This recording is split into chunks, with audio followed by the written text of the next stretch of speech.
Hello, everybody, and welcome back to HVAC Shop Talk. I'm your host, Zach Ciota. Man, I'm just so happy to see all you guys over there in the chat. Look at you, just having a good time. About sick of this widget that says my audio bitrate is low because it's lying to me.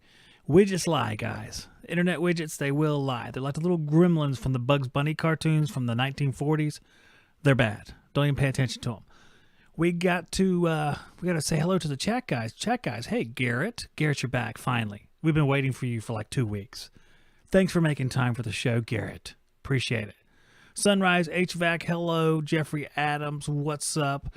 Everything HVAC Aura, what's up? Clint Glasgow, sup. Just get faster, just say sup instead. It's just faster. Jessica Egan, sup. Blue Air, sup. And I think it repeats after that. So I hope everybody's doing well out there in the internet. My internet friends. Hey, internet friends, thanks for stopping by my corner of the internet. What's up, Greg Meadows, longtime viewer? My friend Greg Meadows is here. So, guys, I know that you guys are like, hey, I love that transcritical CO2 that we talked about the other day. We see it all the time. All you guys are like, I see CO2 every day. Zach, please talk more about CO2 because we can't get enough of it because we just working with it all the time. And I'm here to say, guys, your wish is my command. Because I will indeed do that if I can figure out how to do. Hold on a second now. All right. Yeah, I did it. Okay. I'm trying to figure out all this internet stuff, and it's a full-time job here. Literally. It is my job. So, yeah. So, I was, like, didn't understand, like, half of that stuff. Let me just be honest with you guys. He was talking the other day. I was like this, you know, imagine me nodding. Podcast people like, oh, yeah, CO2, yeah, okay. Yeah, I didn't understand a chunk of it. And, you know, for expeditious to keep the show moving, you know, I asked him some questions. You guys, you watched me struggle in real time trying to understand the stuff, and it's like some of it I got and some of it's like I don't even know what's going on here. I mean, CO2, no, I don't know what's going on to. I know that people say it's global warming or something, but then everybody says it's also good because of low GWP. So which one is it? Is it killing the planet or helping it? Now, I'm just being facetious, but I will tell you this. I was looking on the internets and I found a diagram, and I'm going to show you guys this diagram. I'm going to try to, you know, describe it as good as possible here for my friends, my internet friends. This is from the Emerson website, and I can put the link if anyone cares, basically. So I have this diagram that says typical CO2 transcritical booster system. Normally, if I were to hear something like that, I was like, that's something Buzz Lightyear wears and flies around a spaceship with, fighting for Star Command against evil Emperor Zurg. That's what I think that sounds like. But evidently it's refrigeration. So we have 3 compressors in this picture. The ones I'm looking at. There's like 3 semi-hermetic looking compressors. And I'm just going to speak residential to you guys. All right? Because, you know, this is the best I got. But I did figure something out. Something clicked with me. So I want to pass it on to you. Because I thought it would be nice. You may not care. Just stick around anyway. So, it has these 3 compressors, which I understand. I understand compressors. I've seen a couple of them. All right, I changed out a few of them. Some of them are actually broken. Some of them, you know, maybe whatever. So, these 3 compressors are pumping discharge gas, superheated gas, into this condenser. So far, so good. I understand. They pump gas into a condenser. But because CO2 can reach a point where it is transcritical, that's in the news now, transcritical. CO2 is transcritical. It goes into this gas cooler / condenser. So from what I understand now, and that kind of a light went off in my head. So, okay, so you can go through this condenser, and because this gas is transcritical, it may not actually condense because of the temperature outside. All right, that makes sense. CO2 has a hard time condensing when it's, 87 degrees or hotter Fahrenheit. So, okay, all right. So that makes sense. Sometimes going through the condenser won't actually get it to condense because of the temperature outside. So maybe it just cools. So it's a gas cooler. And then it goes into a little heat exchanger that it shares gas, which is coming off this flash tank. And I won't get into this too much because I want to try to keep it simple so I can get to the part that I actually understand. So this cooler gas / condensing gas, goes into this pressure reducing valve into a flash tank. And at that point, it becomes liquid. So it has another step there to become liquid. So it takes 2 steps unless, you know, instead of 1 step is what I'm trying to say. So instead of having 1 step to condense, sometimes it takes 2 steps. Okay, so I can understand that. And it was hard for me to get this when he started talking about the compressors on the subcritical side of the system. I was like, what is he talking about? But then I figured it out. I looked at this diagram. I'm like, okay, there's two Copeland scroll compressors on the backside of this system. So this liquid is flowing to these expansion valves. One of them's going to a medium temperature evaporator. One of them's going to a low temperature evaporator. All right, now medium temperature evaporator, once the superheated suction gas comes out of it, it's going back to those same compressors. Okay, that makes sense. Refrigeration cycle. So we're leaving 3 compressors, going to a condenser / gas cooler, depending on how hot it is outside, and then going to a pressure reducing valve and a flash tank, where it then becomes liquid and goes to the expansion devices. Some of it is bypassed. We're ignoring that for right now so we can understand the other part of it. So once it leaves these expansion valves, we have one valve going to a medium temperature evaporator. That's going right back to the compressors, like I was saying. The other one's going to the low temperature evaporator and then going to these 2 scroll compressors. Now, I don't know that there necessarily has to be 2 of them. I'm just saying in this picture, there's 2 of them. So these are the compressors he was talking about that's taking the gas coming back and compressing it from 200 PSI to like 400 PSI or something like that. So when he said they were 410A rated, at the time when he was talking, I was like, what is he talking about? It's 410A rated. Isn't there stuff like 1500 PSI or something? I was completely confused and out there on my own. But I figured it out, and I figure at least somebody out there is probably thinking the same thing I am, which is, what? And I wanted to kind of show this picture because it's kind of filled in some of the blanks. I don't understand it all for sure, but I figure we'll go step by step, and if I get something figured out in my spare time here, I try to do a little bit of research so I can give you guys some useful information that we have these 2 compressors compressing this gas at a much lower pressure because it's starting lower because it's coming out of low temperature evaporators. Then it's going back into the suction gas for the other compressors. So it's compressing a gas, sending it further into a different set of compressors, which I think is just really interesting. I don't know. I think it's really cool. And I think it's really cool because finally I know what the crap is going on there, which is something that I did not know before. And pictures help. Pictures definitely help. And there's a description above, which I should have left on the screen. Let me put that up for just a second. There's a little description above it, and it says Transcritical CO2 Booster System. This R744, which is the rating for CO2, the system shares the same refrigerant in both the medium temperature and low temperature. The low temperature compressors discharge into the suction of the medium temperature compressors. So it's like compressors in series. Instead of parallel, they're in series because it's coming off the low side, real low side, and then going into the regular CO2 compressors that are operating at that higher pressure. As the ambient temperature rises above approximately 75 degrees, the compressor's discharge pressure can exceed the CO2 critical point of 87.8 degrees Fahrenheit or 1055 PSIG, which is the same as about 73 bar. We'll ignore that because this is America. At this point, the condenser then acts as a gas cooler and reduces the temperature of the discharge gas without condensing it into liquid. The supercritical fluid exiting the gas cooler then passes through a high-pressure reducing valve, which is the HP valve that's in the picture down there. You can see it goes through what looks like a little heat exchanger that's going to actually share some of that heat with the bypass gas coming back toward those original compressors, because out of this flash tank, there's a bypass. And I'm trying to do podcast people. I'm sorry. I'm trying to describe this as well as I can. And I know I'll try to remember to put the link in the podcast description so you guys can click on it and take a look at the picture. I will try. That's all I'm going to say. I will try. I have the best of intentions. But there's this high pressure valve that it goes into this flash tank. The supercritical fluid exiting the gas cooler then passes through the high pressure valve. The pressure drop produces a saturated condition that provides liquid and vapor to the flash tank or receiver. Now it's calling it a receiver, so just think of it that way. Pressure in the flash tank is typically controlled to 450 to 520 PSIG. We'll ignore the bar part because, like I said, this is America. The liquid is then distributed to the medium temperature and low temperature cabinets via the liquid line at this intermediate pressure. The excess flash gas flash tank is typically diverted via a bypass valve to the suction of the medium temperature compressors, which are the ones that are like, let's imagine they're like the main compressors. Let's call them that. In warm ambient regions, a separate compressor, referred to as a parallel compressor, may be used to manage the excess flash gas and improve energy efficiency.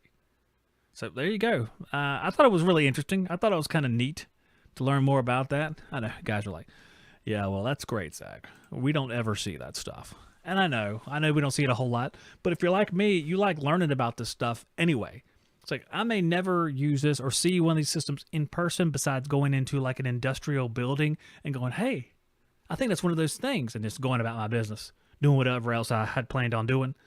But I really liked it. I thought learning about this stuff is really cool because I figure that when you learn about something, it'll help you with something that you use, even if it's something you don't use. Because I don't do a lot of refrigeration, but there we are talking about flash tanks and receivers. We're talking about medium temperature and low temperature. So there's a lot of useful information right there. I know a lot of you guys, I don't know if any of you in the chat do this. I want to do a poll right now. Do any of you actually work with CO2 or have ever worked with CO2 as a refrigerant? Not like you walk by a tree and breathed on it and it used that CO2. I mean like a refrigerant. Have you ever used something like that? I'm just kind of curious about that.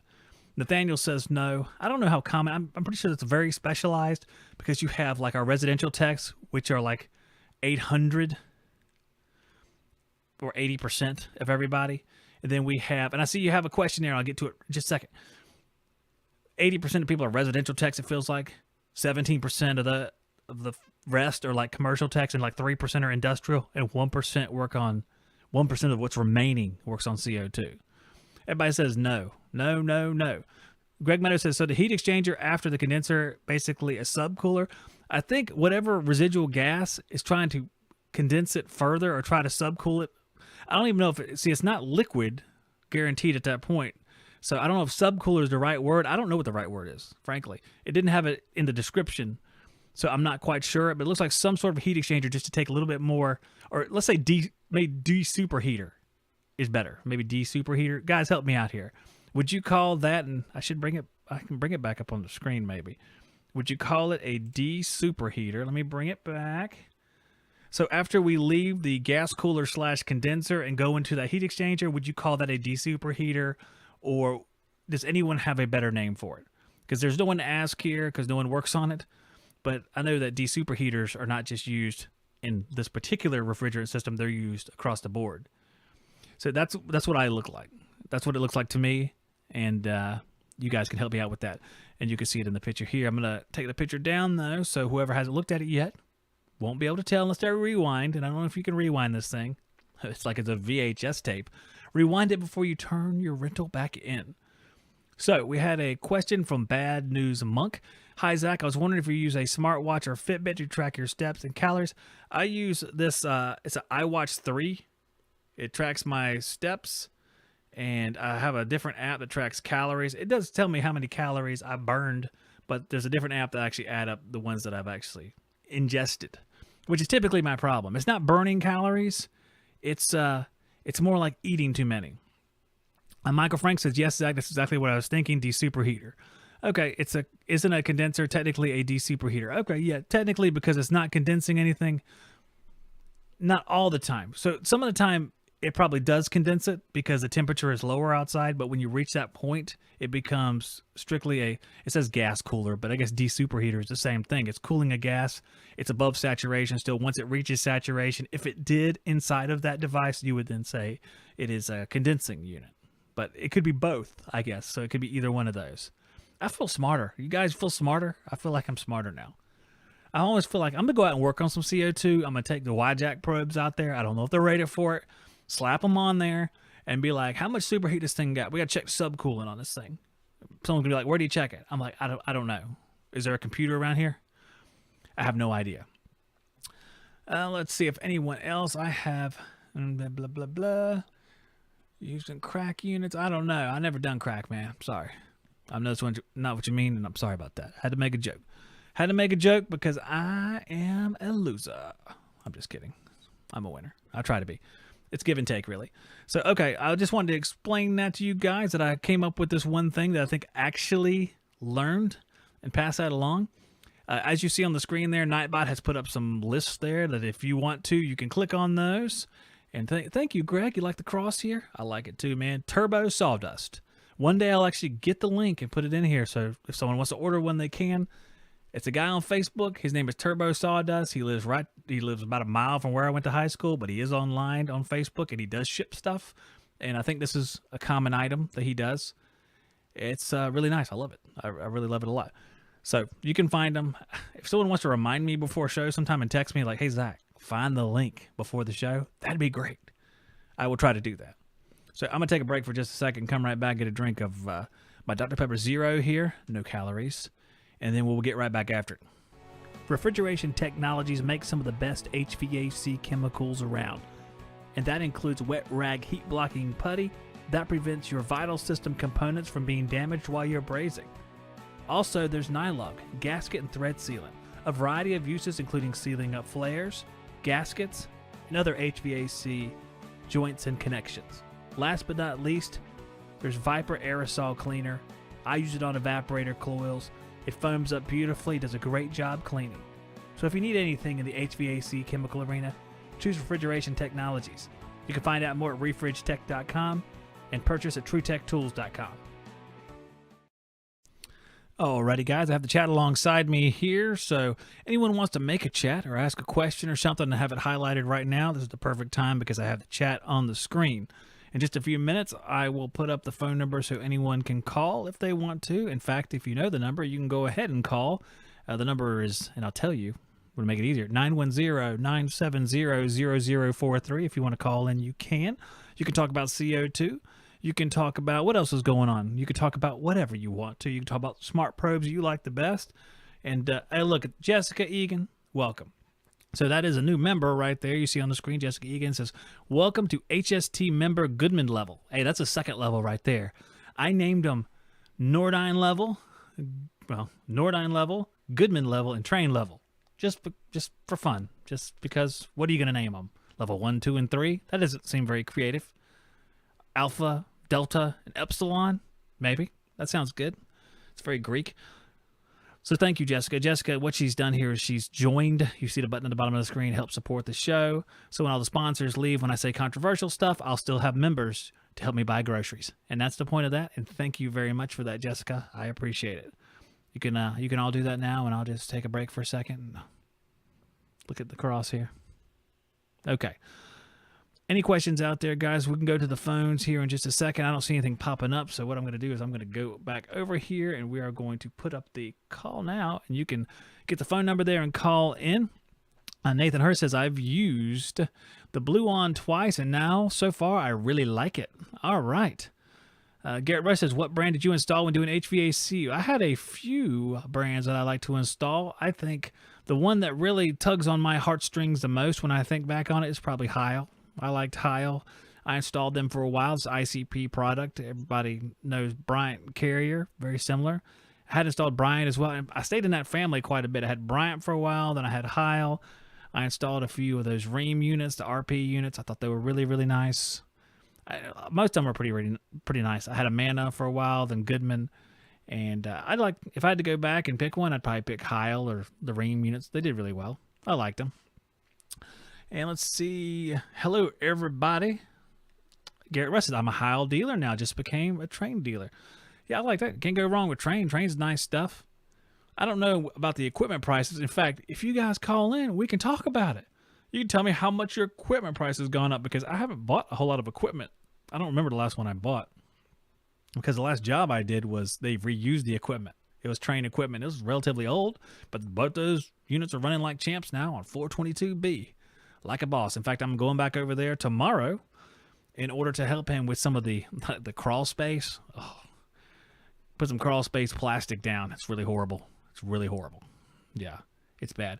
Everything HVACR says nothing stops them. Well, unfortunately, I have some documentation to the contrary because when I started up the second unit, I think the first one did fine if I remember correctly. The second one had a failed TXV, so it immediately pumped down.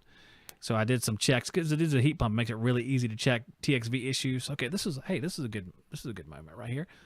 Checking TXV failure on a heat pump's like a really, really easy thing to do because on an AC, all the refrigerant flows in one direction, so you can't reverse it. On a heat pump, you can reverse it by initiating a reversing valve.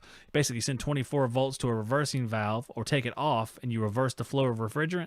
So if you have a failed TXV on one side of the system or the other, meaning on the evaporator coil or indoor coil would probably be more accurate, because when you're in the heating cycle with a heat pump, that evaporator coil and cooling is now the condenser coil. They change coil types.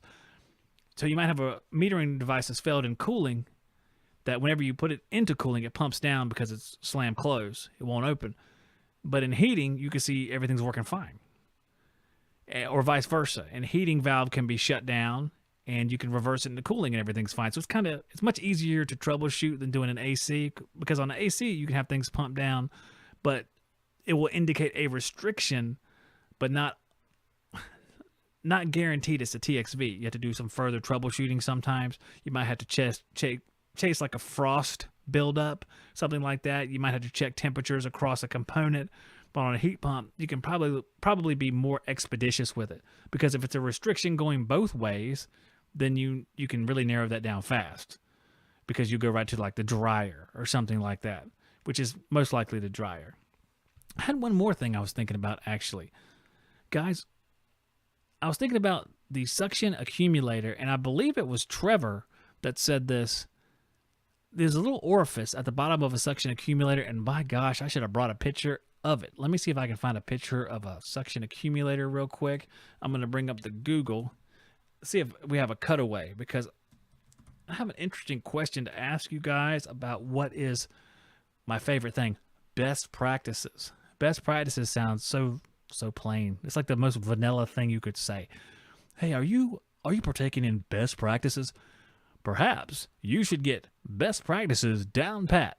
In fact, I should make a section of this show called Best Practices and have it be sarcastic just because of that. Just kind of who I am. All right, let's say HVAC accumulator. Someone texting me now? Hey, someone is texting me. I can't read that just yet, but if someone's watching the show and texting me, I'll try to read it in just a second. HVAC accumulator. Let me see if I can find a picture of it opened up. You figure there's somebody that's cut one in half that decided to put it. Oh, that's good enough right there. All right, let's see if I can bring that up here. Open image in a new tab like a boss. Hey, it's tiny. That's great. It's the tiniest image in the world. Let me jack this thing up. Okay, I think I can do this now. I'm going back to the other screen. Let me turn that off. All right, let me get off of that. So an accumulator has an inlet that comes from the evaporator side of an AC system, or really it's either system. It's coming from the evaporator side and going back into the compressor. So you see you have an inlet and an outlet. Now it doesn't always look like you see in the picture here, but you see at the bottom is an orifice. Okay, there's an orifice in this thing so that oil gets back into that line going to the compressor, and oil returns to the compressor. So here is my question. Seeing this thing right here, every time you have a compressor failure, should you change out the accumulator just on the off chance that that occluded orifice, if it is in fact blocked, caused a compressor failure due to lack of oil? I just want to see what you guys think, because I never really thought like that. I've changed out a few of them along with the compressor just because they're all rusted and stuff. These things look pretty rough after a while. That little bolt you see on the bottom, right there where the oil's at, a lot of times it's rusted through right there. That's when they leak. They rust out on the bottom because they're sitting in dirt and stuff at the bottom of a condenser for like 10 years, and no one gets the dirt out of the bottom of their condenser because just most people don't have their stuff cleaned. I'm just wondering, because it seemed like it might be a good idea, because if you can go ahead and get that, which typically they're not all that expensive. This is a less than $100 product, which I guess is not like no money at all, but still. I'm just wondering, would you guys do it? Would you guys switch out the accumulator on every compressor replacement on a system? That's what I'm curious about here. Let me get back off of that. Come back over to the live stream and bring back up my other paper. So I'm curious. Let's see. Michael Frank says, when you remove the compressor, you can dump the oil into a measuring can to see if any is missing. Absolutely. That's a good thing too. You can see how much. You figure that there's a little bit in the system somewhere, but if you're missing, like, I don't know, let's say you have an oil charge of 30 ounces. If you're missing 15, 20 ounces, you can say, okay, let's take a closer look at it. It just might be because a lot of times there's a leak or low charge, and under low charge, you have low refrigerant velocity, so the oil doesn't make it back. So you might go up to the evaporator and have like a few ounces come out of that. So I'm just thinking that might be best practices. I need to get a graphic that plays when I say best practices. It's like a little thing that goes across the screen on the top. It's like curved. Best practices. I'll get that made. I'll hire the guys at Fervor to do it for me. Jessica Egan says, according to my class yesterday, you can remove it, dump it, and if it has a lot of oil or debris, it's best to change it. That sounds perfectly reasonable. Kevin Mahan says, I've changed so much evaporator coils on Rheem equipment, it's ridiculous. I've changed a few Rheem evaporators myself. There's been a lot of, I don't know if I think back to every evaporator I've ever changed, there's quite a few of them. And probably the one that shares the lion's share of the evaporators would be Goodman, just because I actually installed a lot of Goodman units early on. But I changed a lot of Goodmans. In fact, I can spot them out of a lineup, the evaporator coils, pretty easily. You usually have 10 evaporator coils, and they all have their particular look. The way the baffle plates are, the way they brace up some of the tubing, the way they sleeve the capillary tubes. I can usually tell a Goodman from about a mile away. The aluminum ones, the copper ones. So many Goodman leaks over the years, but it just wasn't Goodman. Of course, it was everybody. A lot of carrier leaks. I've done quite a few carriers. Slant coil leaks. Rub outs on the capillary tubes. Quite a bit of those on Goodman. But then that's sort of like, that happens to everybody, though, I think. And some of that's accidental. Like when you set a piece of equipment, you should probably just make sure that your capillary tubes aren't heading for disaster. When you have like a metering device or you have your TXVs and you see all of them bunched up and kind of rubbing like they're going to start sawing into each other, just go ahead and separate them a little bit, something like that. All coils leak, especially with 410A. Yeah, there's plenty of coils leaking out there, aluminum and copper.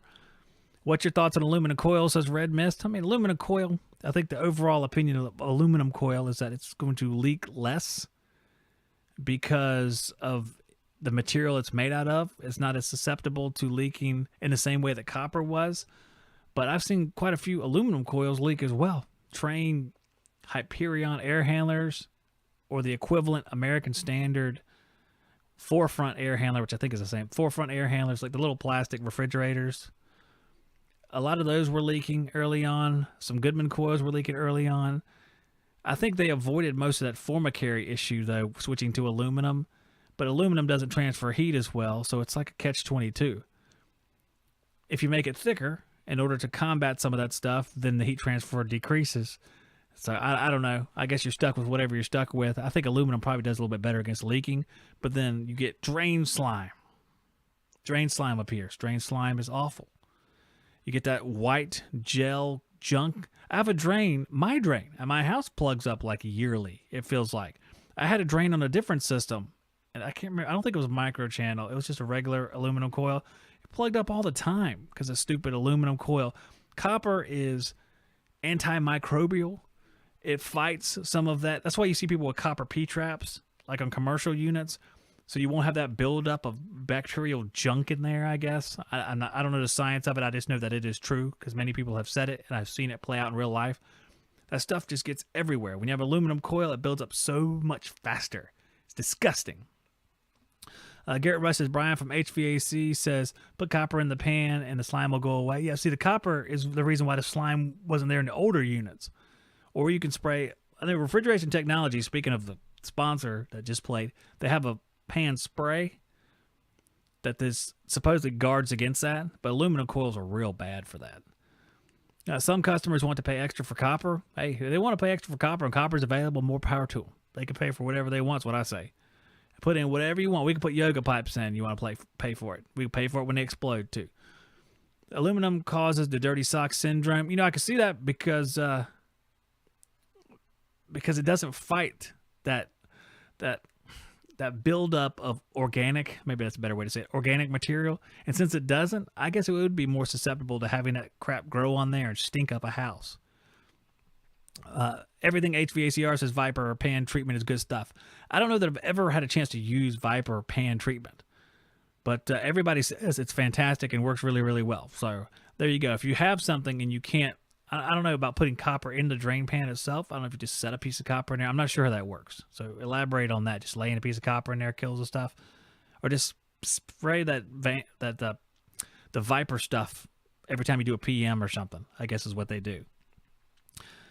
George Flores says, anyone figured out what the white powdery stuff on Carrier aluminum evaporators is? I don't know. Maybe it's the same thing, just dried up. Who knows? Some of this stuff is disgusting. I've had so many coils, the Goodman A-Wolf air handlers, which are the slant coil apartment style air handlers. One of them was just so gross all the time. The drain plugged up all the time because it was an aluminum coil. And at that time, I guess I was stupid. I would just clean the coil and clean the drain and then go about my business. But then it would just happen again. Like the floor's all wet, thing blocked up, everything's backed up. Because not only, because if you have one of those slant coils, you have a slant coil, air's rushing through it, all of a sudden you have something blocking the slants, like grown up organic junk. That water can't ride down that slant into the drain pan anymore. Now it's dripping in the middle of the stupid return box. Or if that's airflow problems too. So that's not the only reason that happens, but anything that is blocking that channel that the water runs down could cause it to drip down, and that will cause your hair to turn gray. It happens a lot. Let's see, guys. A piece of brazing rod is best. I've never heard of that either. You guys are coming up with these great, like, I don't know if this is like witch's kettle stuff. You throw in 2 bat wings. All of a sudden it goes away. You chant humba, hunja, humba, and you dance around the unit. Your refrigerant pressure goes up. They can pay extra to put silver in the pan. Hey, just put a guy in the pan. Hire a guy with a spray bottle, and he just, whenever you go to your PM, say, all right, spray that. Ice spray? Yeah, spray it. Anyone use that silver rope you're supposed to leave in the drain line? I've never heard of that either. I feel like I don't know anything anymore, guys. Silver rope? Like Wonder Woman? What are we talking about here? Jessica says, so get a piece of copper, hammer it down, and place it in the pan. Water runs over it. It can help with bacterial Zootopia. It's a great movie. Bacterial Zootopia. That's not what she wrote. That's just what I'm pronouncing. Michael Frank says, always use drain treatment tablets. All right, the tablets, that's right. There's those tablets out there too. Jesus Victor says the gelatin white thing on aluminum coil is called bacterial. Okay, there's just 2 people saying the same name, and I don't know how to pronounce that. Zuglia? I don't know. I don't even want to try it. Every time I try it, I'll be less educated. I'll be perceived dumber and dumber. George Flores says, it's all the new coils, new A coils. Go back a few months later to double check the system, find it all over. And got the braze rod in the pan from Train. So that was Train advice. You can't stop Train, so that's good advice. It's a rope with silver, and you use a shop vac to run it through. Refrigeration Technologies has pan treatment. Doesn't that work? Yeah, we were talking about that too. People will use that as well. So there's a whole bunch of different things you can try. And it's aluminum coils. Aluminum coils basically are the devil. That's what we're saying here. Aluminum coils equal the devil. That's what's happening. What time is it, guys? We're kind of running on here.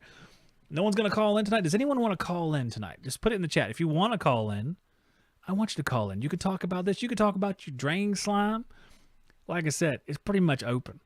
Drain slime, you could talk about which hammer's the best that you like to use, which zip screws are the fastest. You could talk about which core remover is the worst, and then the next guy can say it's the best, and then the next guy after him can say it's medium. That's usually how the discussions go. There's a war. Maybe you invented a battery-powered core remover. Zach, you get a lot of dirty sock syndrome? Not really. I've had a few customers over, when I had the business for like 10 years, maybe a handful of customers complained about it. Most of the time I cleaned the coil and the complaint stopped. I had one that was, I wouldn't say persistent, but I had to do it a couple times because it would just have so much growth on the coil. And it was just specific to this one guy. It wasn't even aluminum coil, it was a copper coil, but it kept occurring. And honestly, I wasn't as smart in the trade back then as I am now. I might try some different things or test some different things like relative humidity to take some actual readings that I could try to figure out why is it growing here. But we got someone calling in. All right. Oh, all right. Let's take a call. Hello, you're on the air. What's up, man? How's it going, Nate from New Bern? No, it's going all right, I guess. So what are you up to? Talk about whatever. I don't know. No one was calling, so I figured I'd call. Well, I was about to just stop the show and go microwave popcorn. That's what I do in that situation. I just go You just microwave do popcorn. you eat it, or what do you do with it? Well, yeah, I definitely eat it. So yeah, I go to Walmart. Here's something that is going to be very uninteresting. I go to Walmart and purchase the microwave light butter popcorn, which has the lowest calorie count and lowest taste count, and I eat that so I can eat more of it. There you go. Yeah, it sounds I eat great. the skinny pop. Then you get skinny instead of fat.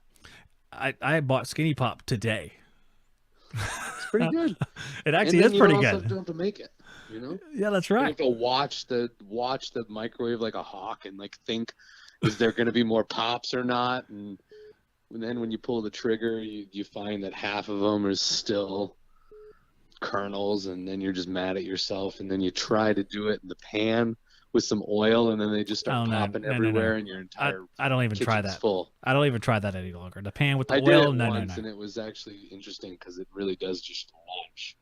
Well, but it works. My mother used to do the thing where she, you have the little thing you shake and the silver thing pops up. I really like that. That was good. It's like the same stuff that they brought the guys in Apollo 13 to try to fix the ship. Like there's all the scientists that are back in Houston, and they give them all these supplies and say, we need to fix this ship. I think it was pretty much the same thing that's in that, that popcorn thing. Yeah. Makes sense. I'm positive it is. Yeah, it makes sense. You're right. Didn't you said about dirty sock syndrome, so have you had a bunch of dirty sock syndrome or what? Yeah, we have a bunch, and we actually, to the point where we've got the word from Train, which is their proper protocol. They want you to clean it with this specific stuff first, but it's not specific. It's just a cleaner. But they just want you to clean it first and see how that does. And then the second time you go there, actually maybe I forget everything, but then essentially it was like 2 or 3 times, and you document it each time. Then they'll send you a free coated coil. A free coated coil. So one of their low heat transfer models. Well, it's an aluminum coil. In the middle of the fin pack is just kind of black, and honestly, it doesn't look like a paint or anything. It actually just is, the metal is black, so it doesn't. I'm sure it's a little less efficient, but I don't really know the exacts.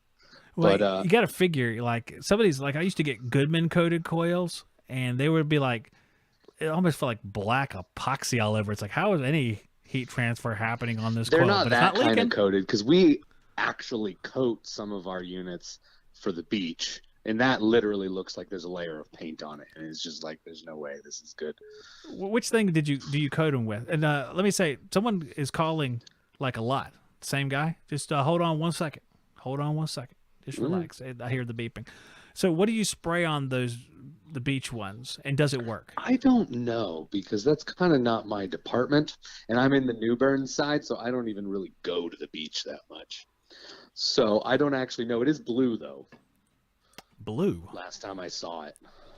And I believe at least what we do is we essentially spray everything but the coil. So like the end, like the U-bends and stuff, where yeah, interesting. They've figured out what they do, and I guess it works good enough.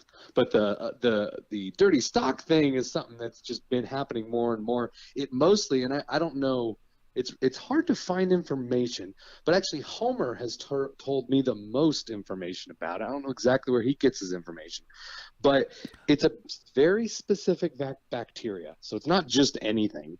It's a very specific bacteria that is in pine wood, and so we get it a lot in our new construction homes because there's a lot of exposed wood in the brand new system. And then another thing that's interesting is they lie dormant most of the time, but they essentially off gas. I think of it as them farting. They off gas when there's a temperature change, and so every year it happens. And when we go from heating to cooling and cooling to heating, their house smells. I spray it. It goes away. It's fine. But then it comes back next year, and I just got to spray it again. And some people get fed up and they want a new coil. They want to fix it permanently. But other people are perfectly fine with cleaning the coil once a year.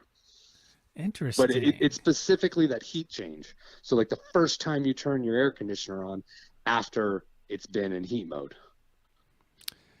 Yeah, that sounds real familiar. I believe that is some of the circumstances that it's kind of shady. It's been several years.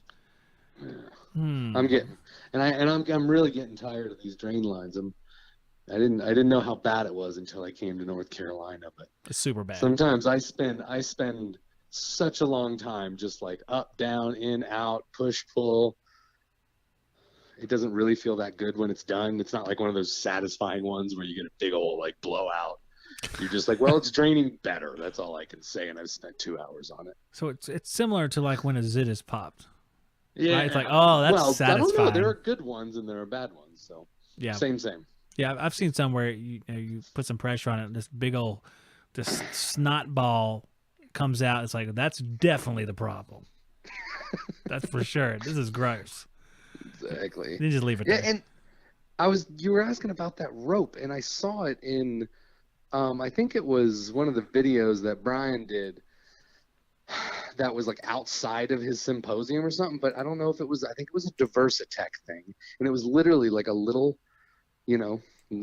plastic tub that had rope in it that had silver in the rope and some other stuff, and you're literally supposed to suck it through the drain line from the inside to the out, and then you leave it there.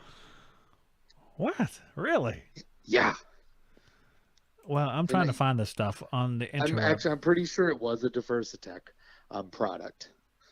I don't remember anything else, but I don't know. It's like, if that's what it's going to take, because that Zuglia, I'm pretty sure that is how it's pronounced, Zuglia. Zuglia, that sounds like that's right. Huh. Yeah. It just happens. And I mean, I've literally like taken my hands and stuck them in a coil and cut my fingers on the coil just because I'm like palming gunk out of a drain pan. It's like, it's going to come back. That sounds awful. I know. I actually looked up the Zuglia while we've been talking here, and the Zuglia, man, that looks like every other picture of bacteria that I've ever seen, but that's bad, I guess. Look at that. There's even a picture of like an AC line. AC repair required due to Zuglia. What is that crap? I don't know if you can see the screen here, but everybody else, there's like probably like a SCOBY. You heard of the term SCOBY for the kombucha? Now you're saying a whole bunch of words that I can only that my kombucha friends. Kombucha is like a vinegary drink. People don't really like it in North Carolina because we like sweet tea, and this is vinegary tea, but it's probiotic. It's healthy. It's for you. So if you go to the cities, everyone loves it. But it's made from what's called a SCOBY, and it's literally like Zuglia, but a little more together. But it's like, but SCOBY stands for symbiotic colony of bacteria and yeast. Man, and that's what Zuglia has to be. It's just a colony of gunk. Well, there's an HVAC school picture. Gunk. Well, see, Zuglia I never heard of till here tonight, and I don't know if I've seen it, and I just didn't know what it was called. I'm assuming that's true because I've seen a whole bunch of disgusting drain stuff, so I'm assuming there's the Zuglia. But I can't find the rope, but I found all sorts of other stuff here. It's crazy. It's probably, I mean, I don't know if Zuglia is necessarily a thing. It could be a thing, and I could be wrong. But it also just could be the name we have for something that is a general thing. You know, there's not an actual chemical makeup. Like the dirty sock syndrome, there actually is a very specific bacteria. That's a very specific bacteria that does that. But Zuglia, honestly, is probably a symbiotic colony of bacteria in mold, you know? That's probably what it is. It's not one specific thing. I have no way of disputing that at this point, so I'm going to say yes, you are correct. Exactly. I have no choice. Zuglia, like I said, I have no idea that even was a thing. I'm trying to find the bacteria in dirty sock syndrome, and I'm going to do a Google search there because Google knows all, and let's see. Well, yeah, you know, all those facts, they seem legit. But honestly, Homer told me, I think maybe he just heard from talking to train reps, but I've not seen any actual literature on it. Not that I've looked very hard. Well, this show doesn't require literature. If Homer said it was fine, we like Homer. So we're going to we listen to Homer. Yeah. I like it. He's down to earth. If it fits, it ships, as they say. Is that a True Tech Tools thing, or is that a different something? If it fits, it ships. That's a something. It's a commercial. It's not from True the Tech. 90s, maybe. That's the only ones I remember. Yeah, I think that's correct. Yes, that's right. And the chat is correct. You just buy a Remy Halo, and these problems go away.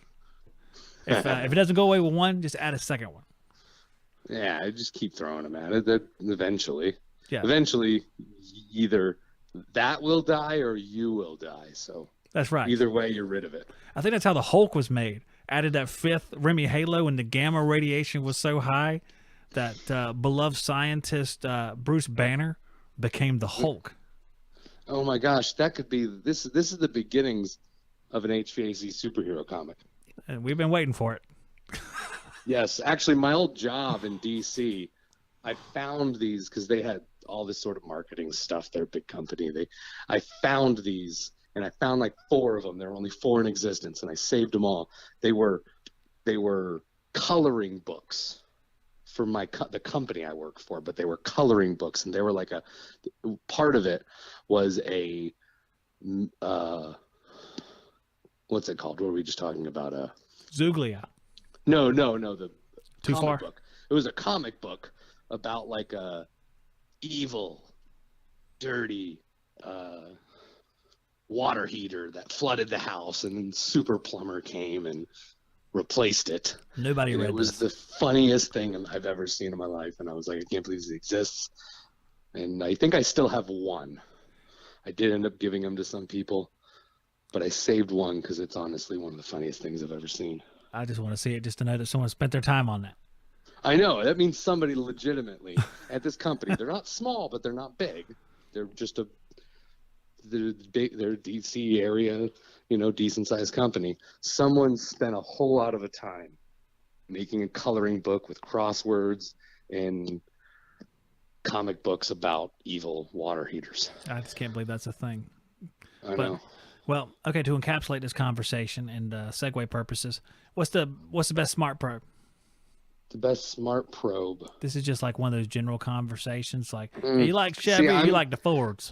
Just because of my circumstance, like what I've got, I think I had the opportunity to actually use the Sporlan ones because someone bought them, and 6 months later bought the field piece, and so they sold them to me for $200. So I bought pretty much a brand new set of Sporlans for $200, and I like those the most because they're the smallest. They have the smallest form factor. They can pretty much fit anywhere, and their app is the simplest thing. It's very color coded. There's 6 spaces that says pressure, temperature, and superheat, subcool. Oh, it's all I need. I have used Measure Quick, but it's just for most things I do, I don't care to get that involved, And so the Sporlan app, literally, there's nothing else you can do. It only tells you pressure, temperature, superheat, subcool. Oh yeah, I remember it. I had this Sporlan smart probes too. They were nice. I liked them. Simple and nice. Yeah, they're simple, and they don't have a long range. But honestly, I don't really care. Hey, if you don't need it, doesn't matter. If you don't need it, it's right tool for the job, And I like the Pelican case it comes with. Oh yeah, that is nice. That's right. It comes with a very nice case. So yeah, unfortunately, I'm gonna need to get some new ones soon because one of them is too far out of calibration. That even the Sporlan app only lets me change the calibration 10 psi, and it's 15 out. So my suction side is always 5 psi less than it's apparently supposed to be. I can work with it, but eventually I need to get new ones, and there's no way I'm buying the Sporlans. So yeah, they're like $600 now. I'm probably gonna go field piece. Yeah, I think you can get the field piece cheaper than the Sporlan and get air probes too. Oh, anything can get them cheaper than the Sporlans. They're like $700. They're nuts. They're nice, but no, that's way too high. I think they're also because they're American made. Oh, I think they're actually made here. Well, go get some Chinese stuff and Testo. Testo is the besto. #. Yeah, I don't know why. I don't know. I feel more towards field piece. They seem a little hardier, I guess. I don't know. I don't know either. But it's that time now. Yep. It's a transition time. Well, I appreciate the talk, and have a good show. You come back round here. I will. All right. Sounds good, man. All right. I'll talk to you later. Bye. Good old Nate from New Bern. Okay. So let's see. Oh, I got you. I got the text here. Maybe you're the one calling in. Probably. So Tom says, keep up the good work. Well, thank you, Tom. I appreciate that. I'm going to take a quick break. I don't know if we're going to be able to play STU tonight. It's 9:55, But if someone else wants to call, we can talk for a few more minutes or whatever. We might do that. I'm gonna take a quick break, like I was saying, and then I'll be right back after a little segment we have here. Be careful, the segment's coming. You know what it is. Here it comes.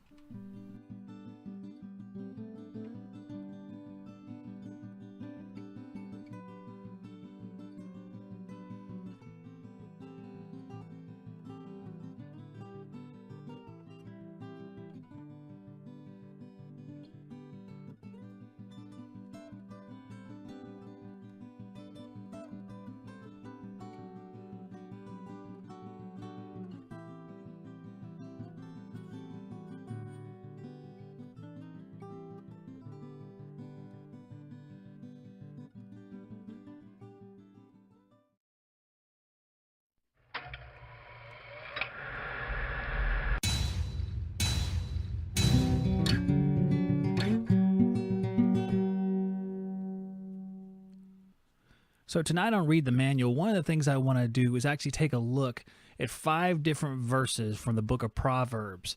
And the book of Proverbs is really cool because it's like a bunch of one-line zingers that make a lot of sense. It's like the most common knowledge stuff that makes a tremendous amount of sense and is applicable universally. So I picked 5 of these. I thought they were really, really good to apply to just life and the trade. And let's take a look at the first one. The first one says, if you stop listening to instruction, my child, you will turn your back on knowledge. How many times have we said learning every day? The moment you stop thinking that you have anything to learn, that you stop acknowledging that other people can teach you things, your learning stops right there. This verse goes right to the heart of that. Again, a wonderful one-liner, a fantastic one-liner indeed. And it's just, there's so many of these in the book of Proverbs that you can really go down the entire list, and every single one of them is something like, oh yeah, right, that's right. And by referencing the person as a child, I think that puts you in the position of you need to learn more. You're in a position where you are not developed fully, and you have to treat yourself that way so you can expand and become the quote-unquote adult instead of a child. So you're always seeking that adulthood of knowledge. You never quite get there. And I think that's what it's talking about. The second verse is, lazy people take food in their hand, but don't even lift it to their mouth. I thought this was perfect, especially nowadays. We all have those people out there that, you know, they have everything given to them, but they act as if even though they're handed everything in the world, they can't complete that final step. I think this epitomizes that perfectly. Lazy people take food in their hand, but don't even lift it to their mouth.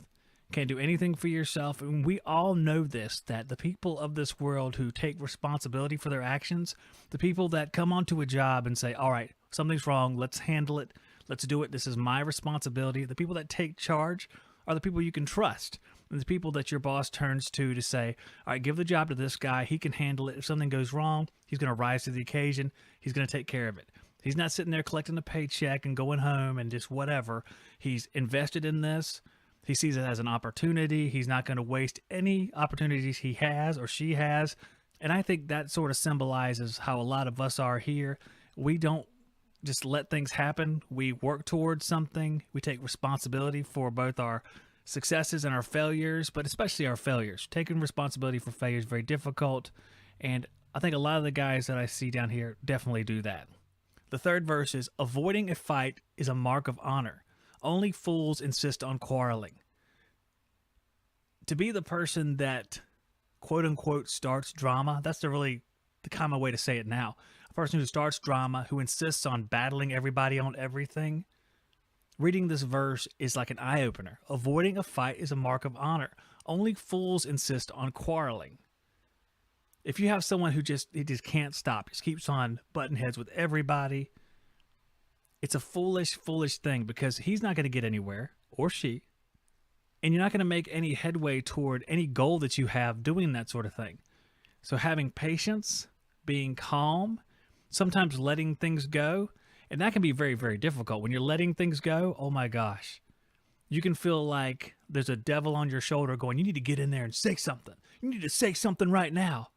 But sometimes that is not the correct way to do things. We know that in our hearts, but we feel compelled to just dive into the situation aggressively, and it's not always the right thing to do. In fact, it's probably almost never the right thing to do. The next one is get all the advice and instruction you can so you will be wise the rest of your life. Get all of your advice and instruction you can. You guys are like, this is a fortune cookie? This sounds like a fortune cookie. Well, the same type of one-liners that burst forth from a fortune cookie are throughout the book of Proverbs. Absorb all the information you can. Consider yourself uneducated, a child, like the other verse said, and absorb as many things as you can. Get rid of your pride. Oh, that's a hard one right there. Getting rid of your pride, that's so difficult. Get rid of your pride and try to absorb any bit of knowledge anyone can give you, even the people that you don't even like and the people that you would love to quarrel with. Sometimes they have bits of knowledge, and what better revenge on people than to absorb every good thing they have and leave the rest? That would be the best possible thing you could do, I would think, in that situation. Take any good you can and just leave the other stuff behind. This is one of my favorites. I'm going to tell this to my kids probably. If you love sleep, you will end in poverty. Keep your eyes open and there will be plenty to eat. Basically, get off your butt and do something. That is the Zach way to say it. Get off your butt and do something.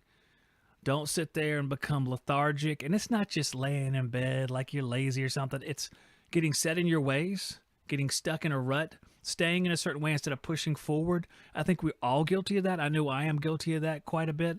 You have to continue to propel yourself forward, to move forward, to gain the abilities, the experience that you need to just go somewhere in this life. You can't be sitting back and letting go of the wheel. You have to actively pursue goals, actively pursue growth in yourself.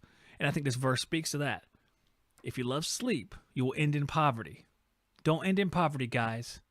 Work hard. Keep your eyes open. You'll have plenty to eat. All right, that is read the manual for this episode, and we'll get back to the show.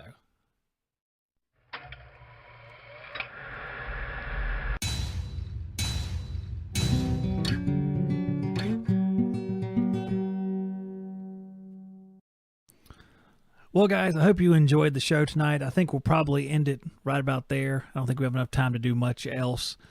I will tell you guys that on Thursday, I'm not altogether positive I will be doing a show because we might actually be going down to Charleston for the weekend. So I'm not positive I'll be here Thursday. I may actually take my stuff and do it from Charleston because I am just the kind of guy who likes to do things. Like if I plan, I want to do shows. And, okay, this is the great irony of life right here. If I plan, I want to do shows on a certain day, I really do want to do shows on those days and stick to that schedule. You guys are like, you've changed schedules like 50 times. Well, a lot of times I have to adapt to stuff that happens here, and it's with some, not say resentfulness, but it really pains me to have to do that. So I might take it to Charleston, take my computer here, unplug the 17 wires that are plugged to this computer and try to do it with like 2 wires in a hotel room. Or, hey, no hotel rooms. I don't go to hotels anymore. Airbnb is the way to go. If I can take, and here's a life tech tip for everybody. If you can go to a hotel and spend $150 a night, that's the kind of hotel I stay in, guys. Not the $30 one, but not the $500 one. So a nice middle-of-the-way hotel. You could invest that money into an Airbnb, and you can have like yourself a whole house. Whenever I went to... good grief, I don't know, Farmville or something. It's like Facebook game or something, but there's a Farmville, Virginia. So I stayed in Appomattox where, well, there's historical significance. We won't go over it now. I stayed in Appomattox, which is about half an hour away, and we actually got an entire historical home for the same price as a hotel. So, you know what I'm saying? I think that's the way to go. And hopefully that home, which they all do, they have Wi-Fi.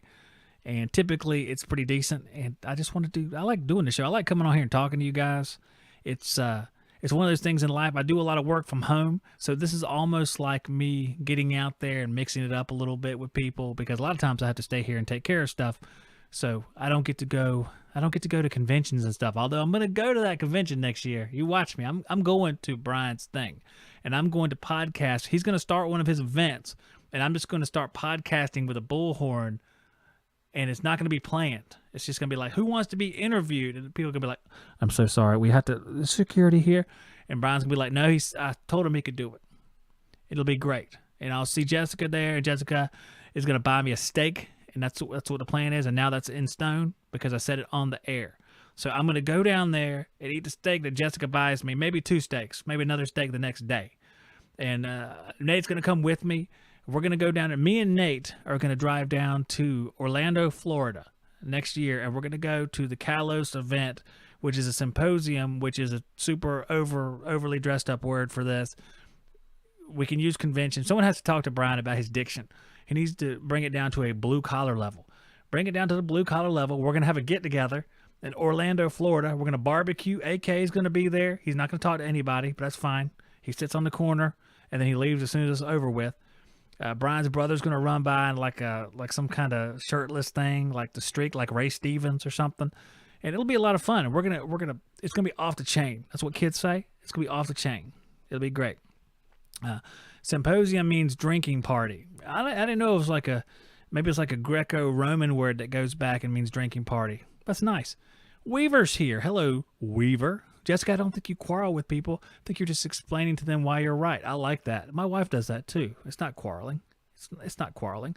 So, okay, we're gonna leave the day before the symposium. If you are located on either Highway 17 or Highway 95 or Interstate 95, we can probably pick you up if you are south of. See, we have to get on 17 to pick up Nate. Then we're gonna come down through Wilmington on 17. We're probably going to shoot across to 95, then go south to Florence, and keep on going. So if you're in there, I mean, just wait. We'll pick you up on the side of the road. Okay? I think we can probably do that. I think that's what we're going to do. And I really do want to go. I know I should do more of that stuff. I really don't care about doing stuff like that because big groups of people, and I don't drink, so a lot of times people do drink, and I don't drink. I like to hang out. I don't drink and do stuff like that. I try to stay away from that because at one time I drank a whole lot, so I try to stay away from that pretty much in general. Not that it's bad. I'm just saying that some people can't do certain things, and I'm one of those people who can't do that certain thing, and I stay away from it. So, it serves me well, because I got into plenty of trouble earlier on in life, and we'll just leave that at that. But I'm going to try to go to more stuff like that. And Brian's thing is something that I think would be fun. So I think I'd like to do that. And a lot of you guys are there, which I think would be awesome just to be hanging out with you guys. Like I said, I always say this, that the only thing I really ever did as far as this sort of stuff, besides really small trade shows, would be AHR. And the time where at AHR, Ralph, myself, AK, and Tersh all went out and had dinner together. That was the most fun of the whole thing. I mean, all the booths, all the stuff, all the people selling stuff, no, whatever. But the time when we all went out to dinner and we just sat there for a couple hours talking and eating, that was the best for me. So if I could recreate that with maybe Jessica and Craig, or maybe Jessica, Craig, and Steve, or Nate's going to be there and we could all go out and eat and stuff, it's not about the convention for me. It's about seeing you guys because honestly, conventions aren't my thing. They're not my thing. I'll study a book or I'll see it in my travels in the field, but conventions aren't my thing. But I really would love to meet some of you. So that'll be, I'm putting it out there, so I'm kind of held to that standard. You guys can keep me accountable. I have plenty of time, so I can think of ways to get out of it, but you guys can't let me, Jessica. Can't let me get out of it, okay? All right, Tech 5 says story time now. Back when I was drinking quite a bit, whenever I was in my early 20s, it's just stupid. It's just and more than anything else, it's a waste of time. It's a waste of time to live that lifestyle where you could be becoming more than that, but you're just stuck in nowhere land. Not good. Not good. Okay.